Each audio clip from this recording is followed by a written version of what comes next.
News. This is Sushma. Telugu గంగతో రాయలసీమ ప్రజల గొంతు తడిపినట్లే గోదావరి నీటిని కృష్ణా బేసిన్ కు తరలించి ఆంధ్రప్రదేశ్ రాష్ట్రాన్ని సస్యశ్యామలం చేస్తామని ఏపీ ప్రభుత్వం డంకా బజాయించి చెబుతోంది.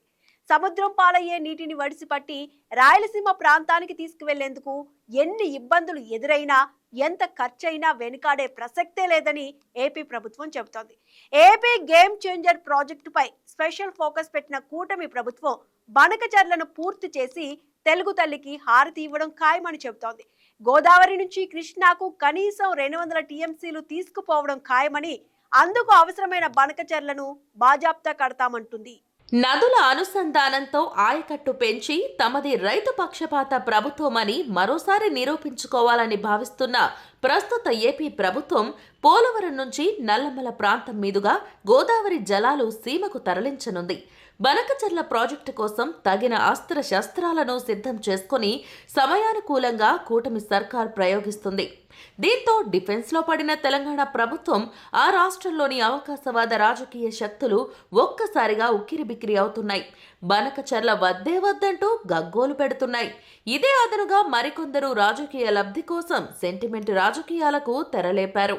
ఏపీకి చెందిన కొందరు పెద్దలు కూడా బనకచెర్ల నిర్మాణంపై అభ్యంతరాలు వ్యక్తం చేయడంతో బనకచెర్లపై తెలుగు రాష్ట్రాల్లో విస్తృత చర్చ జరుగుతోంది.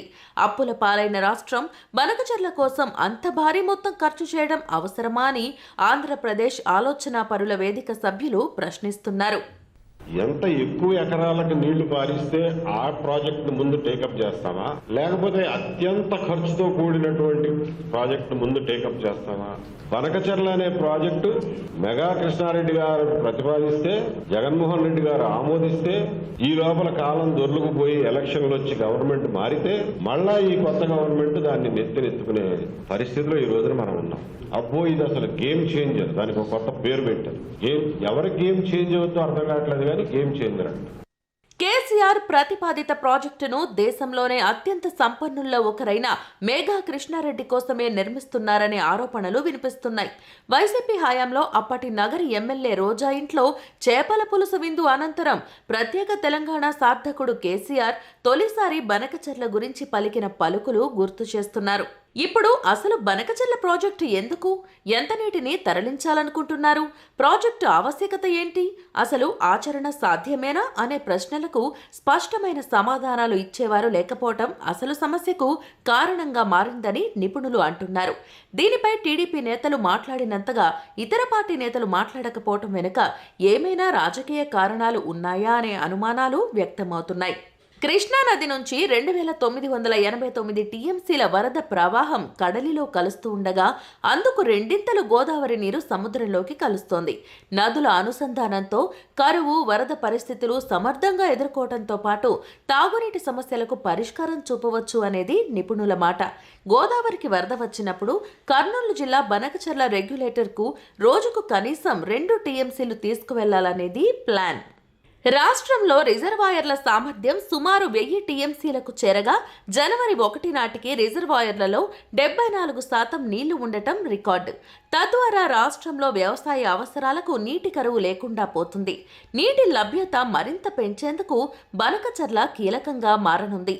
పోలవరం నుంచి కృష్ణానదికి గోదావరి నీళ్లు మళ్లించటం మొదటి దశ. రెండవ దశలో బొల్లాపల్లి జలాశయం నిర్మించి అక్కడ నుంచి బనకచెర్లకు నీటిని ఎత్తిపోయాల్సి ఉంటుంది. ఈ ప్రాజెక్టుతో సీమ జిల్లాలతో పాటు నెల్లూరు, ప్రకాశం జిల్లాల్లో ఆయకట్టు పెరుగుతుందనే అంచనా ఉంది.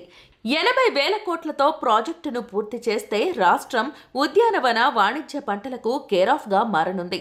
పరిశ్రమలు క్యూ కడతాయనడంలో ఎవరికీ సందేహాలు అక్కర్లేదు. బనకచెర్లతో 7.5 లక్షల ఎకరాల కొత్త ఆయకట్టు రావడంతో పాటు 80 లక్షల మందికి తాగునీరు అందజేయవచ్చు. 7.5 లక్షల ఎకరాల కొత్త ఆయకట్టు వస్తుంది. ఈ ప్రాజెక్టు నిర్మించేందుకు 48,000 ఎకరాల భూసేకరణ చేయటమే ఏపీ ప్రభుత్వం ముందున్న అసలైన సవాల్. గోదావరి బనకచెర్ల అనుసంధానం ప్రాజెక్టుపై తెలంగాణ ప్రభుత్వం అభ్యంతరం చెబుతోంది. కేంద్ర అటవీ పర్యావరణ శాఖ కూడా బనకచెర్ల ప్రాజెక్టు గురించి రాష్ట్ర ప్రభుత్వం సమర్పించిన ఫీజిబిలిటీ నివేదికను తిరస్కరించడం మరో ముఖ్య విషయం. రివర్ బేసిన్లోని ఇతర రాష్ట్రాల అనుమతి తీసుకోలేదనే విమర్శ ఎదుర్కొంటుంది. జల పంపిణీలో మార్పుల విషయంలో ఈ ప్రాజెక్టు 1980 నాటి గోదావరి నదీ జలాల ఒప్పందాన్ని విస్మరించిందనే ఆరోపణ ఉంది. 2014 నాటి ఆంధ్రప్రదేశ్ పునర్వ్యవస్థీకరణ చట్టం నిబంధనలను ఉల్లంఘిస్తోందనే చర్చ కూడా ఉంది. ఆంధ్రప్రదేశ్ ప్రభుత్వం ఏకపక్షంగా నిర్ణయం తీసుకుందని, ఫలితంగా మొత్తంగా పోలవరం ప్రాజెక్టు రూపురేఖలే మారిపోతాయని తెలంగాణ వాదిస్తోంది. గోదావరి నీటిలో తెలంగాణకు దక్కాల్సిన వాటా దక్కకుండా పోయే ప్రమాదం ఉందని అభ్యంతరం తెలుపుతుంది. అసలు నీళ్లే లేనప్పుడు వరద తరలింపు కోసం లక్షల కోట్ల రూపాయల విలువైన ప్రాజెక్టును ప్రతిపాదించటం ఎందుకని సాగునీటి రంగ నిపుణులు కొందరు ప్రశ్నిస్తున్నారు. ప్రతిపాదిస్తున్న 200 టీఎంసీల వరద నీటి లభ్యత 40 ఏళ్లలో వచ్చే వరదల నుంచి లభ్యమయ్యే నీరే తప్ప ఇప్పటికిప్పుడు అందుబాటులో ఉన్న నికర వరద నీరు కాదని వివరిస్తున్నారు. గోదావరి నుంచి ఏపీ తీసుకోబోయే 200 టీఎంసీలను కృష్ణా నుంచి ఇవ్వాలని, లేదంటే తెలంగాణలో మరో ప్రాజెక్టు నిర్మాణానికి అనుమతి ఇవ్వాలని మెలికపెడుతున్నారు. కేంద్ర జలవనరుల సంఘం ఏర్పాటు చేసిన గేజ్ స్టేషన్ లెక్కల ప్రకారం 1966 నుండి 67 నుంచి గత ఏడాది వరకు మొత్తం 57 ఏళ్లలో సుమారు 3000 టీఎంసీల వరద వచ్చింది.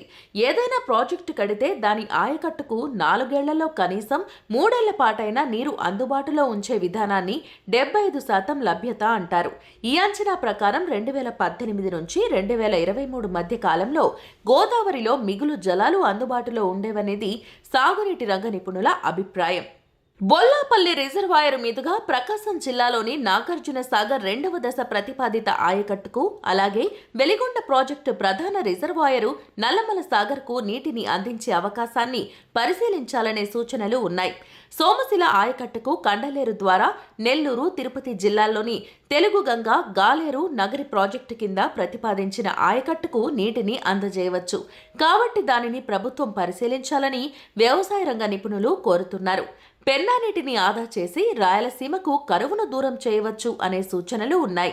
బనకచెర్లకు ప్రత్యామ్నాయాన్ని సూచిస్తున్నారు.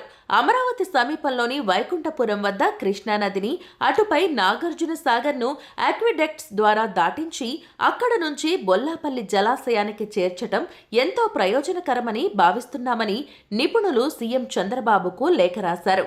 ఇంతవరకు నాణానికి ఓవైపు అయితే మరోవైపు దేశంలో అతిపెద్ద 2వ తీర ప్రాంత రాష్ట్రంగా ఉన్న ఆంధ్రప్రదేశ్కు మరెన్నో నీటి కష్టాలు ఉన్నాయి. ప్రకృతి ప్రేమిస్తే ఎంతో ఆహ్లాదంగా కనిపించే ఆకుపచ్చని ఆంధ్రావని గంగమ్మ ఉగ్రరూపం దాల్చినప్పుడే అంతకు మించి నష్టపోతుంది. తుఫాను హెచ్చరిక వస్తే చాలు గజగజ వణకాల్సిన పరిస్థితి. అధిక వర్షాలు పడ్డాయంటే స్వరాష్ట్రంతో పాటు పొరుగు రాష్ట్రాల వాగులు వంకలు పొంగి ఏపీ భూభాగాన్ని ముంచెత్తుతాయి. ఇక తీర ప్రాంతం కావటంతో అధిక ఉక్కపోతతో పరిసర ప్రాంతాల వారు అల్లాడాల్సిందే.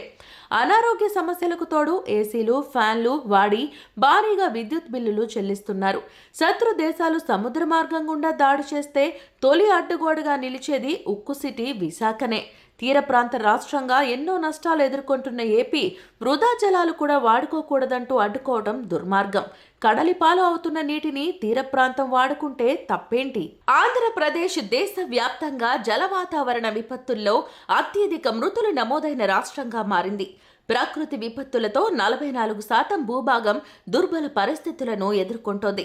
తుఫాను వల్ల భారీగా దెబ్బతిన్న ప్రాంతంగా దేశంలోనే రాష్ట్రం ప్రథమ స్థానంలో ఉంది. 2010లో లైలా, 2012లో నీలం, 2014లో హుద్హుద్, 2018లో తీతిలి తుఫాన్ల ప్రభావంతో రాష్ట్రంలో అనేక ప్రాంతాలు అతలాకుతలమయ్యాయి. అంతకుముందు 1996లో తుఫాన్ కోనసీమను తీవ్రంగా దెబ్బతీసింది.